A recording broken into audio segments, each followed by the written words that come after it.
사람이 당하는 일들 가운데 아주 견디기 힘든 일 가운데 하나는 억울한 일을 당하는 것입니다. 억울한 일이란 내가 잘못을 하지 않았는데도 어떤 부당한 피해나 처벌을 받는 것을 말합니다. 우리 사회에서는 때로는 선량하고 힘없는 사람들이 힘있고 돈 있는 사람에 의해 억울한 일 당하는 경우가 아주 많이 일어납니다. 이럴 때 고통을 받는 사람은 단순히 물질적 또는 육체적 피해를 넘어서서 그가 당한 억울함 때문에 그 고통이 말할 수 없이 크게 됩니다. 억울한 일은 대부분 힘없고 연약한 쪽이 당하게 됩니다.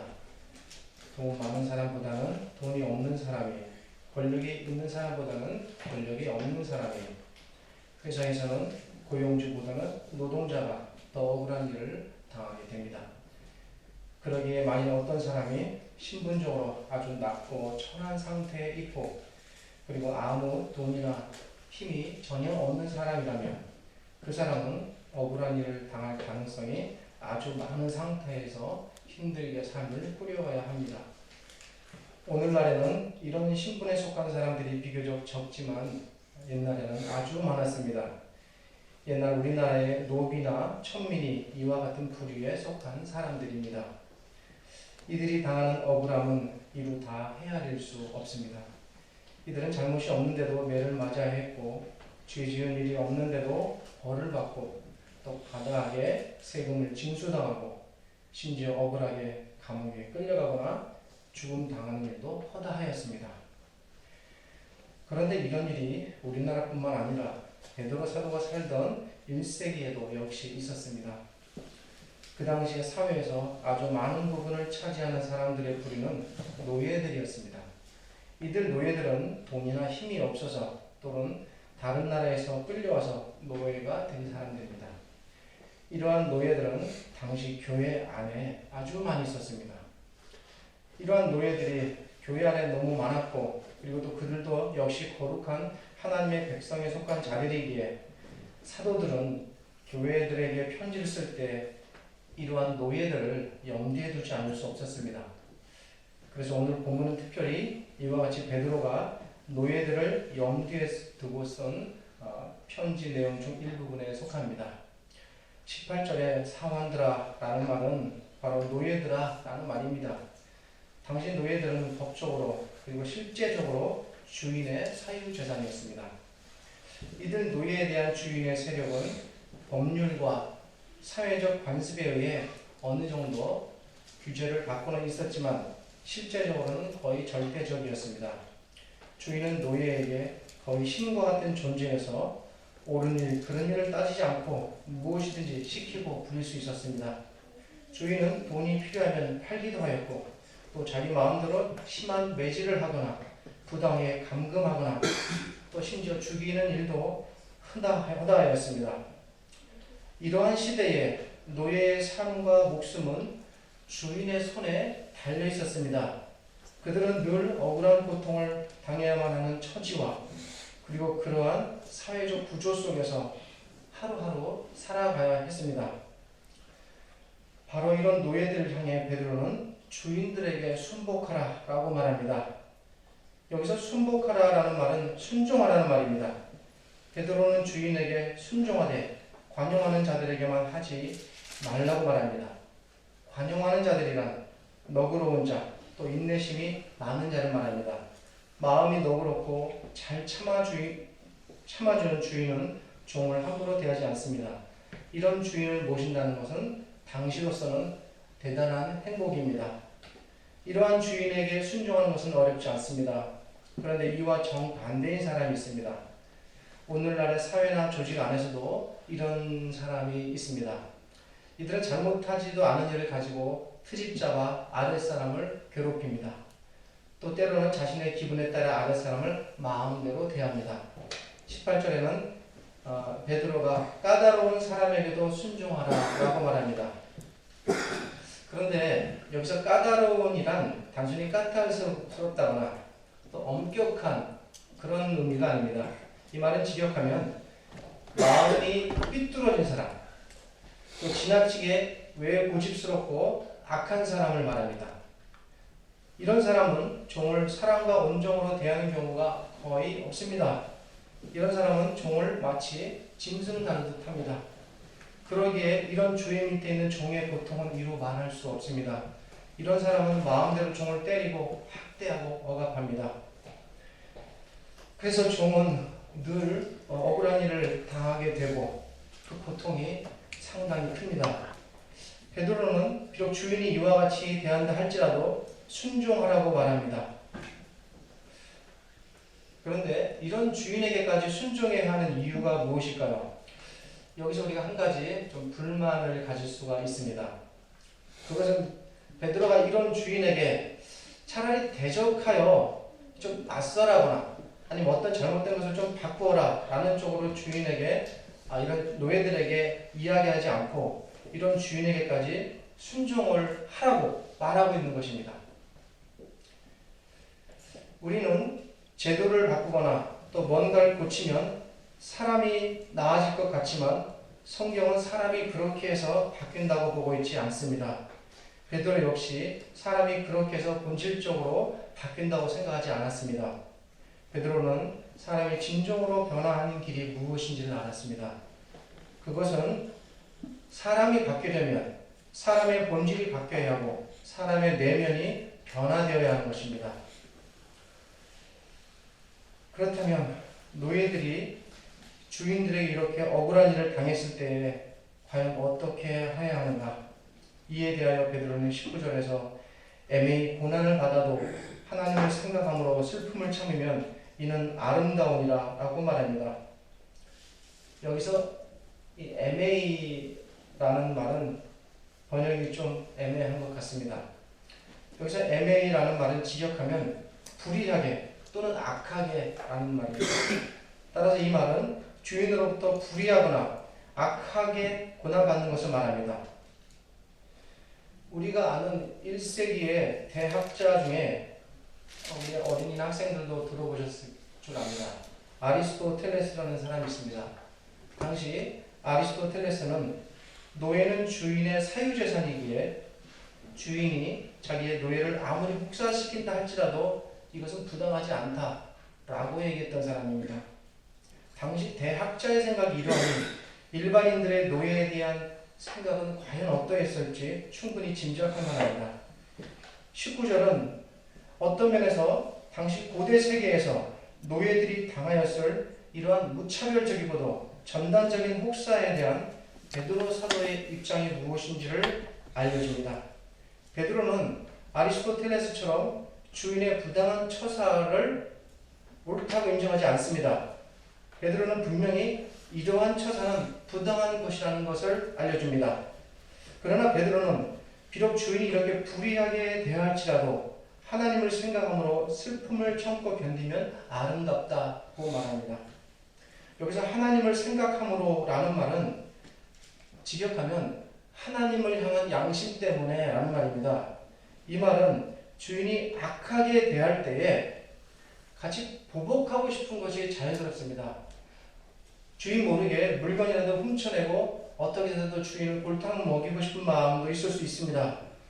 그런데 그렇게 하는 것이 하나님 앞에 양심을 지켜 행하는 일은 아닙니다.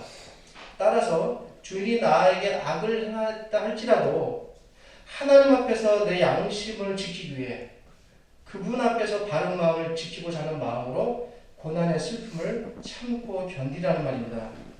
19절은 이렇게 하나님을 생각하는 마음으로 슬픔을 참으면 아름답다고 말합니다.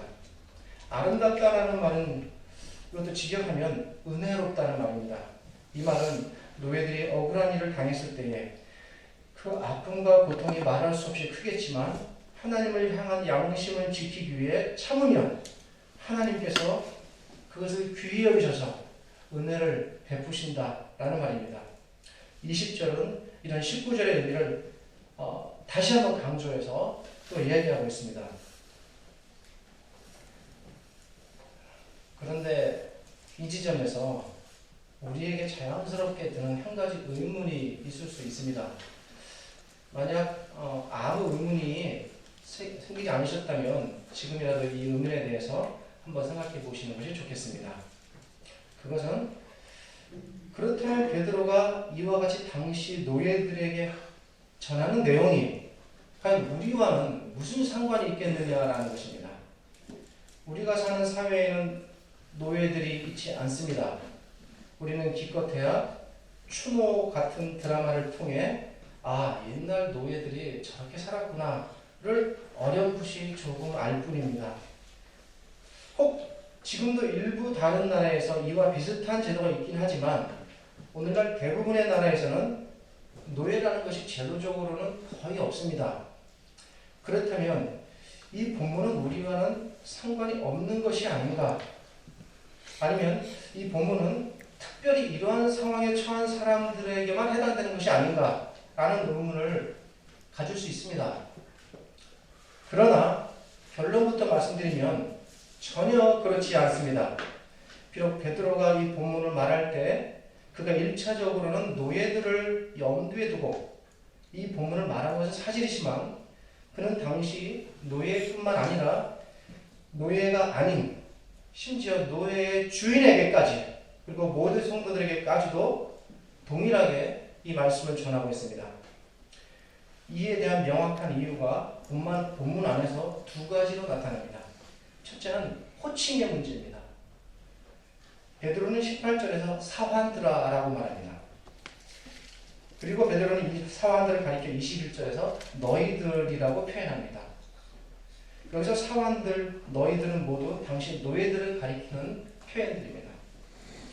그런데 24절에서 베드로는 너희들이라고 말하지 않고 우리라고 말합니다. 여기서 우리란 당시 노예뿐만 아니라 베드로 자신 그리고 당시의 모든 성도들을 포함해서 하는 말입니다. 이러한 호칭의 변화는 베드로가 비록 18절부터 노예들을 향해서 내용을 시작했지만 베드로가 이 가르침을 통해서 적용하는 대상은 모든 성도들이라는 사실입니다. 또 한 가지, 이 본문이 당시 노예들만 대상으로 쓰여진 것이 아니라는 사실이 21절부터 24절에 기록된 내용이 증거해 줍니다. 베드로는 21절부터 24절에서 노예들이 억울한 고난을 당했을 때에 이를 잘 견디도록 돕기 위하여 그리스도께서 받으신 고난을 설명하고 있습니다. 그리스도께서는 비록 이 땅에 참 사람으로 오셨지만 그분은 노예는 아니셨습니다. 당시 예수님의 신분은 베드로와 그리고 다른 일반 유대인들과 마찬가지로 그분은 자유인이셨습니다. 그러나 비록 예수님께서는 노예는 아니셨지만 예수님께서는 당시 노예들이 받았던 억울한 고통 그 이상을 받으셨습니다.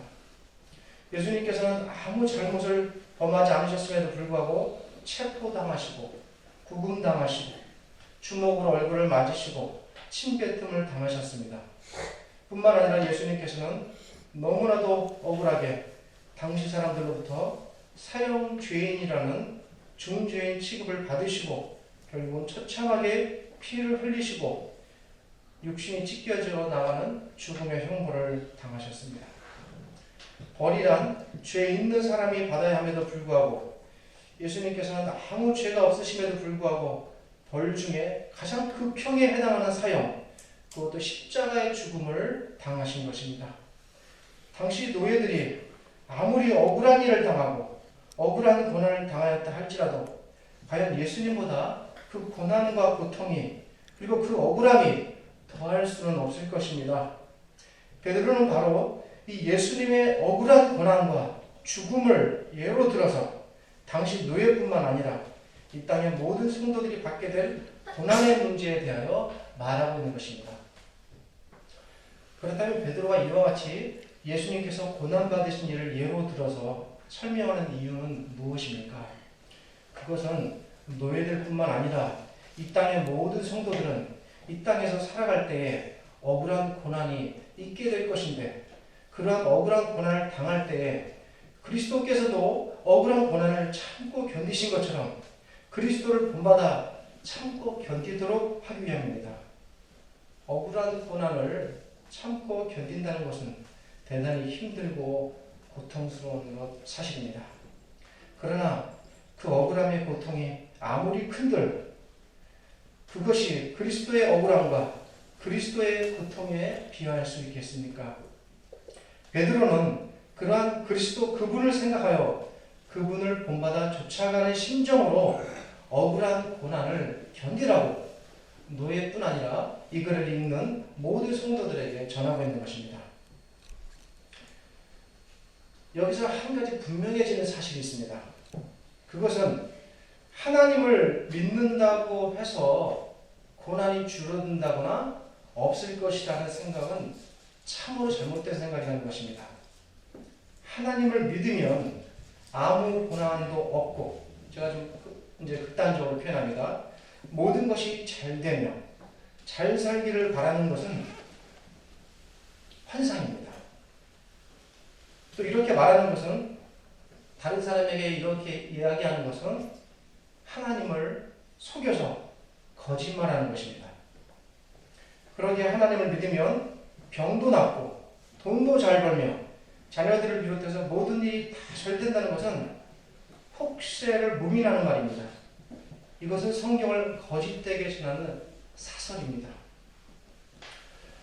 하나님을 믿는 자에게 고난은 반드시 옵니다. 그것도 억울한 고난이 수없이 올 수 있습니다. 베드로는 이러한 억울한 고난이 올 때에 과연 어떻게 할지에 대하여 바라고 있는 것입니다.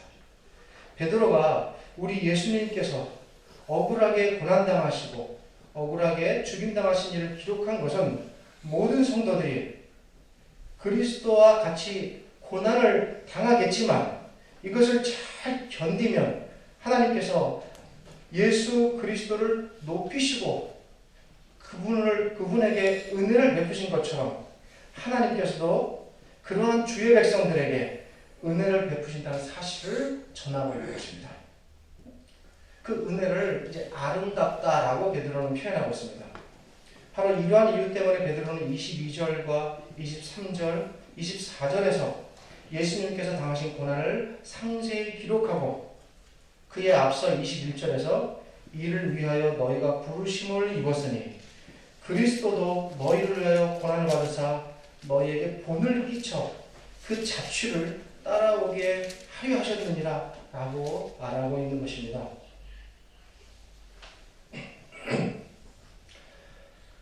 얼마 전에 제가 읽은 책 가운데 한 권 중에서 우리나라 정조 시대의 초기 기독교인들이 어떤 고난의 삶을 살았는지와 연관된 책을 읽은 적이 있습니다. 그 책을 보면 그 정약용의 셋째 형 정약종에 대한 이야기가 나옵니다. 정약종이 기독교를 믿는다는 이유로 어느 날 나라에서 임금이 의금부의 도사를 정약종에게 보내서 잡아오라고 했습니다. 마침 정약종의 얼굴을 모르는 의금부 도사는 정약종의 집 앞에서 그가 옆으로 지나는데도 그를 알아보지 못하고 무심코 지나가게 되었습니다. 정약종은 의금부 도사가 자신을 잡으러 온 것임을 직감적으로 느꼈습니다. 이에 정약종은 의금부 도사에게 누구를 잡으러 온 것이냐고 묻자 그가 정약종을 잡으러 왔노라 라고 말했습니다. 그러자 그는 제가 바로 정약종입니다 라고 말했습니다. 그리고는 순순히 그를 따라 스스로 잡혀갔습니다.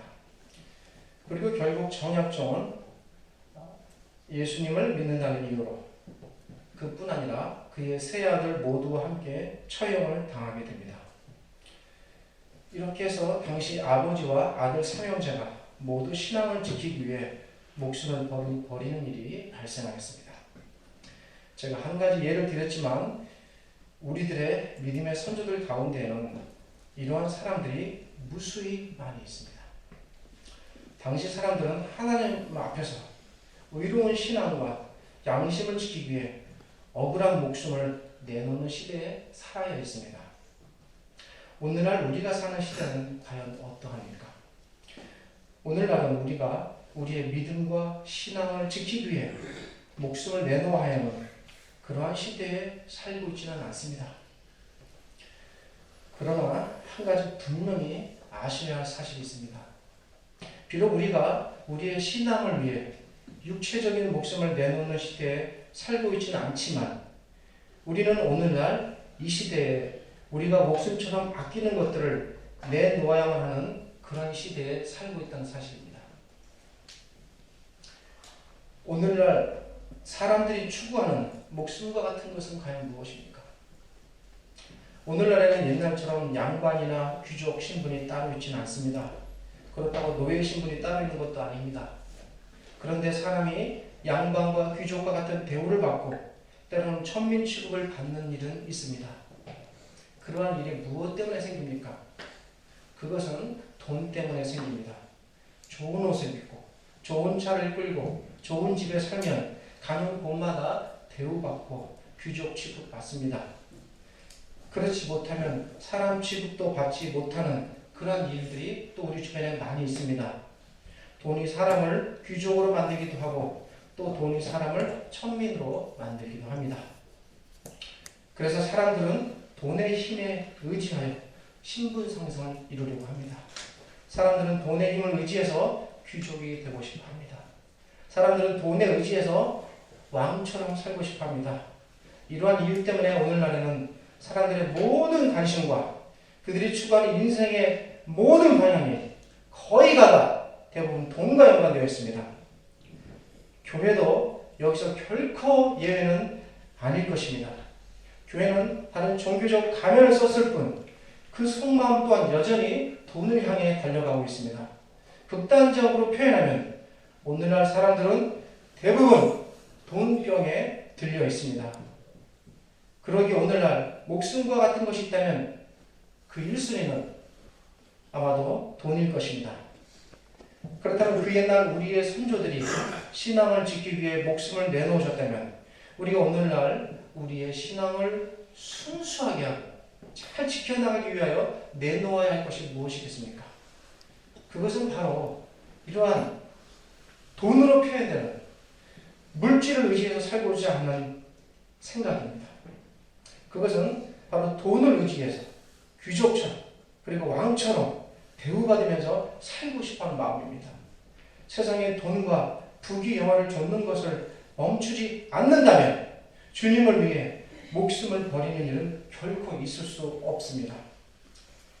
이러한 예를 그 누구보다도 오늘 이 본문을 기록한 베드로 자신이 잘 보여주고 있습니다. 그는 주님께서 죽으시기 이전까지 주님을 통해 세상의 부귀와 영화를 얻을 일에 몰두하고 그것을 소망하였습니다. 다른 제자들과 마찬가지로 그 역시 예수님께서 임금이 되시면 돈과 권력을 한 손에 움켜쥘 궁리를 하였습니다. 그러면서 그는 동시에 주님을 위해 필요하면 목숨을 버릴 수 있다고 또 큰소리쳤습니다. 그러나 돈을 사랑하는 마음과 주님을 위해 죽고자 하는 마음은 결코 함께할 수 없는 마음입니다. 그렇게 자신하던 베드로는 결국 주님께서 잡히시던 그날 밤 자신의 목숨을 건지기 위해 주님을 배반하는 길에 들어서고 말았습니다. 이것은 무엇을 의미합니까?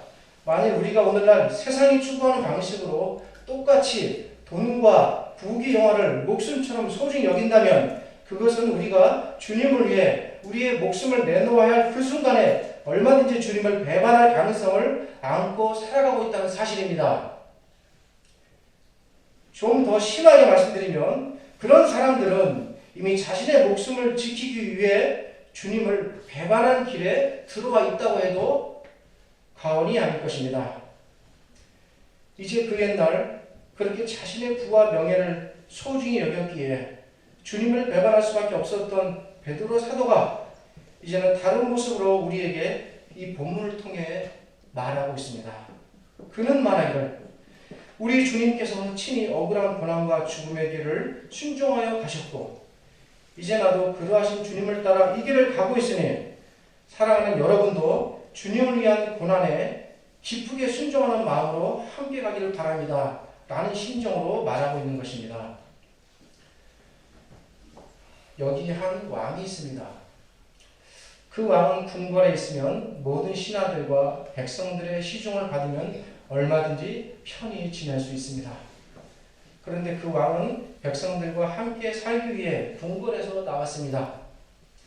왕이 나오자 왕을 따르는 그의 신하들도 함께 나옵니다.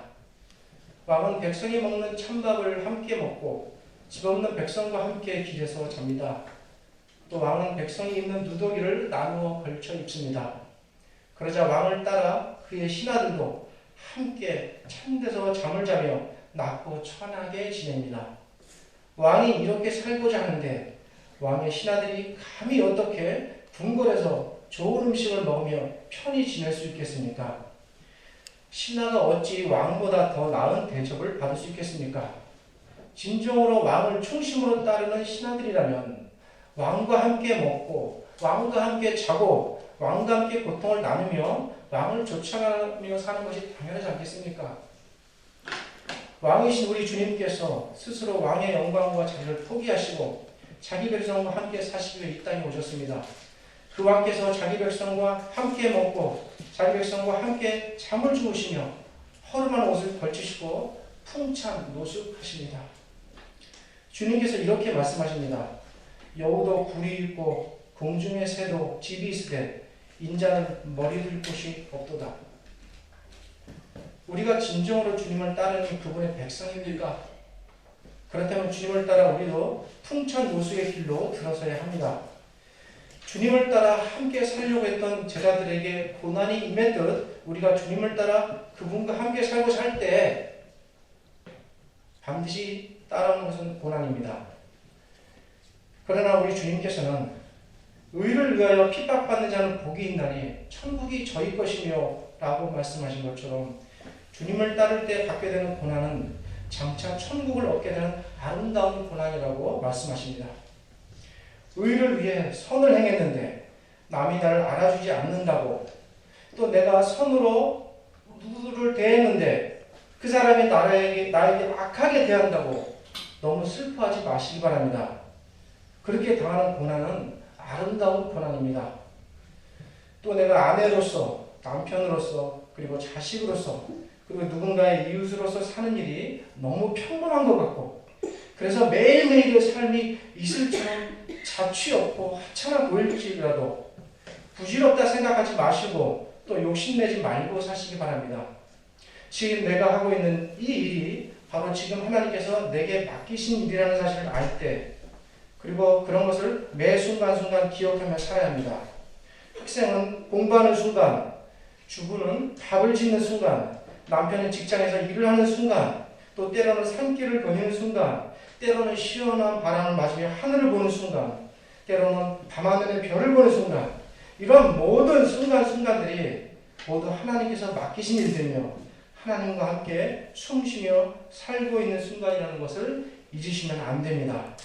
우리 주님께서도 그렇게 이 땅에서 3년을 살아가셨습니다.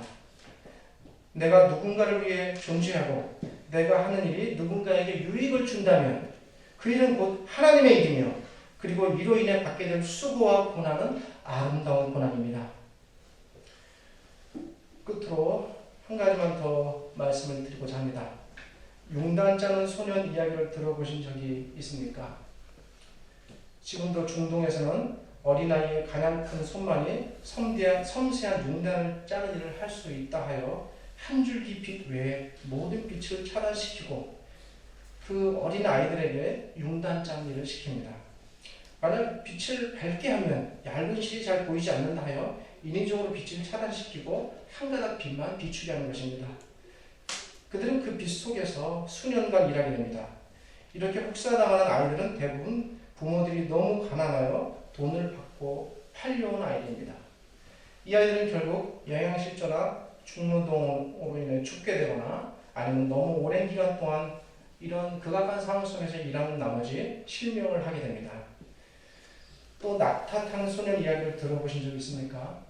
중동에서는 낙타 경주가 있습니다. 그런데 낙타에 타는 아이들은 대부분 아주 어린 소년들입니다. 이 아이들 역시 부모에 의해 팔려온 아이들이 대부분입니다. 낙타 주인들은 낙타 경주를 이용해서 엄청난 돈을 벌어들입니다. 그러나 주인들은 어떻게 해서라도 이 낙타를 타는 아이의 몸무게를 가볍게 하기 위해서 낙타에게는 엄청난 양의 먹이와 값비싼 먹이를 먹이면서 아이에게는 거의 하루에 한 줌의 밥 정도를 줄 뿐입니다. 아이들은 결국 영양실조에 걸려 버려지거나 아니면 낙태해서 떨어져 중상을 입거나 죽는 일을 당하게 됩니다. 제가 두 가지 예를 들었습니다만 이 지구상에는 이와 같이 학대받고 고통받는 우리의 이웃들이 도처에 널려 있습니다. 이웃은 가까이 있는 것이 아니라 우리의 도움을 필요한 사람들입니다. 진정한 고난, 아름다운 고난은 찾아오는 것이 아니라 내가 찾아가는 것입니다. 주님께서는 이 땅에 이러한 고난을 찾아오셨습니다. 또 많은 사람들이 이러한 고난을 찾아갔습니다. 그리고 지금도 뜻이 있는 의인들은 이러한 고난을 찾아가고 있습니다. 우리도 이러한 고난의 배열에 기쁘게 합류해야 합니다. 내가 지금 잘 먹고 평안히 잘 지내고 있다고 너무 좋아만 할 일은 아닙니다. 과연 그것이 하나님께서 내게 주신 복 때문인지 아니면 이웃에 대한 나의 무관심과 주님께 대한 나의 게으름 때문이 아닌지 생각해 보아야 합니다. 우리는 아무 일도 하고 있지 않다. 마지막 날에 주님께 받을 책망을 두려워해야 합니다. 우리는 가까운 곳, 먼 곳, 억울한 고난을 마다하지 않고 찾아가야 합니다. 우리가 이렇게 고난을 찾아간다면 가끔씩은 그 고난이 너무 힘들고 아플 때도 있겠지만 우리는 진정으로 왕이신 주님과 함께 먹고 함께 잠을 자는 기쁘고도 영광스러운 그 길을 가고 있는 것입니다. 그리고 이렇게 주를 위해 부지런히 받는 고난들은 모두 아름다운 고난들이며 하나님께서는 우리의 이러한 고난들을 반드시 기억하실 것입니다. 다 함께 기도하겠습니다.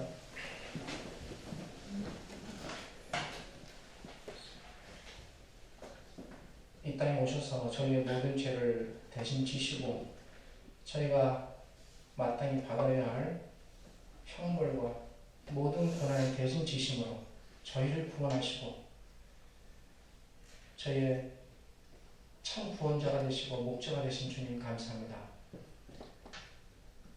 우리 주님께서 보여주신 삶을 잘 배우게 하여 주시고 주님께서 저희에게 가르치시고 보여주신 삶들이 우리에게 헛된 것으로 남아있지 않게 하여 주시옵소서. 특별히 주의 제자들이 하나님의 말씀을 통해서 주님의 행적에 대하여 전하고 있습니다. 주의 말씀을 읽을 때에 잘 깨닫게 하시고 이 땅에서 우리가 사는 그 기간 동안 날마다 더없이 한 걸음 한 걸음 더 주님을 향해 그리고 주님의 옷으로 덧입고 살아가는 저희들 되게 하여 주시옵소서. 그리하여 우리의 모든 삶이 하나님 앞에서 순전하고 의로운 거룩한 백성들의 삶이 되게 하여 주시옵소서. 예수님의 이름으로 기도드립니다. 아멘. 다 함께 일어나셔서